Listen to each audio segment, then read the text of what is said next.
totalement. Mais vous voyez, dans le débat qu'on évoque, on parle d'abord de réinventer l'existant par la réhabilitation.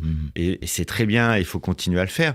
Mais c'est pas ça qui va résoudre profondément la crise du logement. Il faut produire plus, produire du logement. Et quand en général on produit du logement, il faut aussi accepter la démolition. Quand on parle de transformer des bureaux en logement, 2/3 de ces bureaux qui sont transformés... Ils ne sont pas transformables. Ils ne sont pas transformables, ils sont démolis en partie, en totalité, avant, entre guillemets, d'être transformés en logement. À l'approche des municipales, quel est selon vous le rôle des maires dans la relance du logement ? C'est un rôle fondamental, puisque c'est le maire qui délivre le permis de construire, c'est le maire qui d'abord construit l'urbanisme, et c'est le maire qui délivre le permis de construire et qui va délivrer aussi ce que l'on fait dedans, plutôt de l'accession à la propriété, plutôt du locatif social. Et donc, je regrette, pour reprendre le début de mon propos, que le logement neuf ne soit pas suffisamment au cœur des discours politiques des municipales. Il y a un problème de temps aussi, parce qu'on a vu un allongement extrêmement important des délais du temps de construction.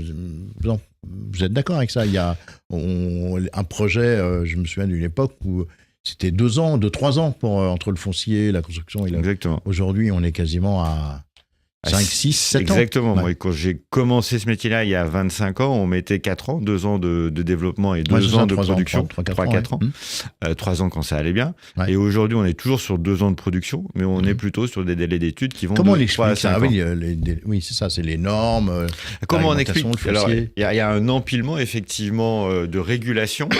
Il y a aussi l'acceptation de la construction. Donc, la régulation, la réglementation environnementale a beaucoup évolué, a complexifié les dossiers. Donc, ça coûte plus d'argent aussi et ça prend plus de temps. Et puis, il y a aujourd'hui le sujet on a un droit à construire, on a un PLU, ce qui définit le nombre de mètres carrés qu'on peut faire sur un terrain. Et même malgré ce règlement, chaque projet doit être étudié au cas par cas. Il faut convaincre les voisins, il faut convaincre les élus.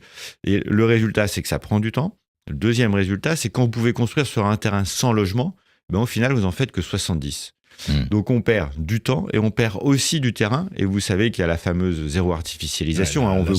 La ZAN, on veut moins consommer de terrain. Le premier sujet de moins consommer de terrain, c'est exploitons déjà les terrains constructibles à 100%.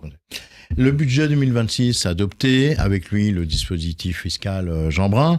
Est-ce que selon vous, un premier signal positif pour relancer l'investissement locatif? Il est quand même un peu critiqué, ce dispositif Jeanbrun, première version. Alors, moi, le fait qu'il y ait un dispositif annoncé par le Premier ministre, avec, je ne me souviens plus, vous m'excuserez Marc, 4 à 5 ministres derrière.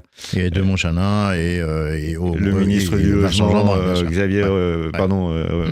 ministre de l'économie Roland. Lescure, merci. Qui sont là. Le fait que le Premier ministre ait pris en considération le logement. On se souvient d'autres premiers ministres, je pense à Elisabeth Borne, qui considérait que le logement était vraiment c'était un mauvais passe à passer et que ça irait mieux. Je me souviens très bien de ses propos lors du CNR sur le logement. On a une conscience politique que la difficulté qu'on évoquait, la difficulté des Français à se loger au bon prix, au bon endroit. Voilà, le Jeanbrun est une partie de la réponse. Ce n'est pas tout. Il met une première pierre dans un mur qu'il va falloir reconstruire. En tout cas, il est plus favorable en tout cas pour le neuf que pour l'ancien. L'ancien, les conditions sont quand même un peu...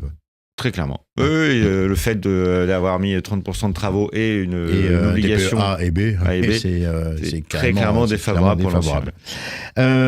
Le rapport sur la Fondation du logement pour les plus défavorisés est paru, donc avec tout ce que vous avez rappelé tout à l'heure, notamment ces jeunes qui partaient vivre chez leurs parents ou l'inverse, ces parents qui allaient chez les enfants. Est-ce qu'on a collectivement sous-estimé la gravité de la situation ? Je ne sais pas ce que ça veut dire collectivement. Je pense que les professionnels... Voilà. Expliquez, Norbert. Ne vous demandez pas Marc, je ne me permettais pas de vous poser la question comme ça parce que les professionnels et dont vous faites partie et l'écosystème de l'immobilier, nous, on n'a pas du tout sous-estimé les conséquences, ni la Fondation pour le mal logement, qui à chaque année fait un rapport très précis, très exhaustif et avec une très très bonne communication derrière et qui permet aussi de remettre la réalité en face des Français. Norbert, donc, oui. Une donnée... frappe les esprits. Sur 40 ans, les salaires ont été multipliés par 5, alors que le prix du logement a été multiplié par 12. C'est une analyse qui a été rappelée récemment par Olivier Sichel, qui est le directeur général de la Caisse des dépôts. Comment on en est arrivé là ? Si vous restez silencieux lors des réunions en anglais parce que vous avez peur de dire quelque chose de mal,